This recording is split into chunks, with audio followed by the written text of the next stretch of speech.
आइए जानते हैं इसके पीछे क्या कोई कारण है, सिद्धांत या लौकिक रीति है, रिवाज है। देखिए, सभी देवताओं के जो गुरु हैं वो बृहस्पति हैं। तो इस हिसाब से सूर्यनारायण भगवान के गुरु भी बृहस्पति जी हुए। दूसरी बात क्या है कि ब्रह्मांड की नियंता के रूप में सूर्यनारायण भगवान जो उदित और अस्त होकर लोगों को कर्म करने की प्रेरणा और रात्रि विश्राम की प्रेरणा देते हैं, और इसीलिए जो है इनको कर्म का साक्षी माना गया है। तो जो अर्धांजलि देते हैं हम नित्य क्रिया करने के बाद में, तो नमः कर्म साक्षिणे कह करके अर्धांजलि दी जाती है। ये आस्तिकों की भावना है, शास्त्र का वचन है। और दूसरी बात कि धनुराशि के स्वामी होते हैं गुरु, और इस समय जो पूष महीने में सूर्य जब भ्रमण करके धनुराशि में प्रवेश करते हैं, तो इसका मतलब क्या हुआ? इसका मतलब हुआ कि शिष्य अगर अपने गुरु के यहाँ जाए तो वो सारे लौकिक कर्म, सांसारिक कर्म छोड़ के गुरु सेवा शुश्रूषा में ही उसका समय निकलना चाहिए। और अगर गुरु शिष्य के यहाँ आए तब भी शिष्य को वही कर्म करना चाहिए, क्योंकि सांसारिक काम तो जीवन भर चलता रहता है। सांसारिक काम से कभी छुट्टी मिल नहीं सकती। मुझे अगर कुछ समय मिलता है गुरु सेवा करने का, साधन भजन करने का, जप तप ध्यान करने का, तो उस समय का लाभ निश्चित उठाना चाहिए।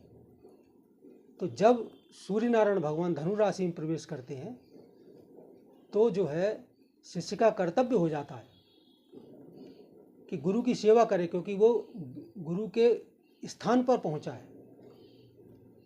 तो इसलिए जो है इसे मलमास कहा जाता है, क्योंकि इसमें लौकिक कर्म नहीं किए जाते, सांसारिक कर्म नहीं किए जाते, और समय का लाभ उठाया जाता है। इसीलिए जो है अगर कोई लौकिक कर्म करता है, सांसारिक कर्म करता है, तो शास्त्र के हिसाब से देखिए, अगर ब्रह्म मुहूर्त में नहीं उठे, ब्रह्म मुहूर्त का हमने उठकर लाभ नहीं लिया, या संध्या वदन चल रहा है उसका लाभ नहीं लिया, और हम सांसारिक कार्य में लगे, तो शास्त्र के हिसाब से ये दोनों पाप कहेगा।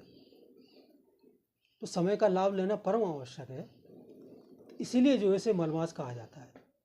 एक मुख्य बात और है कि देवताओं के एक वर्ष के हिसाब से एक दिन होता है। जैसे 6 महीने का उत्तरायण वो दिन काल रहता है, और 6 महीने का दक्षिणायन जो रात्रि काल रहता है, जो इस समय दक्षिणायन चल रहा है।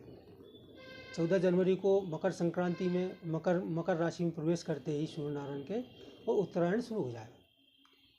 तो एक वर्ष का एक दिन होता है।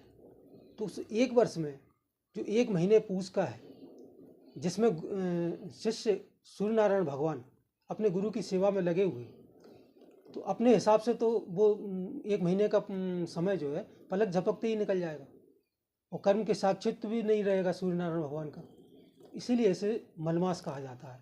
वो इस महीने में शुभ कृत्य, विवाह आदि, या मकान बनाना, मकान की नींव रखना, या कोई भी अच्छे कर्म जिन्हें शास्त्र में हम ब्रह्म मुहूर्त वगैरह देखकर करते हैं, वो नहीं किए जाते। इसका तात्पर्य ये है।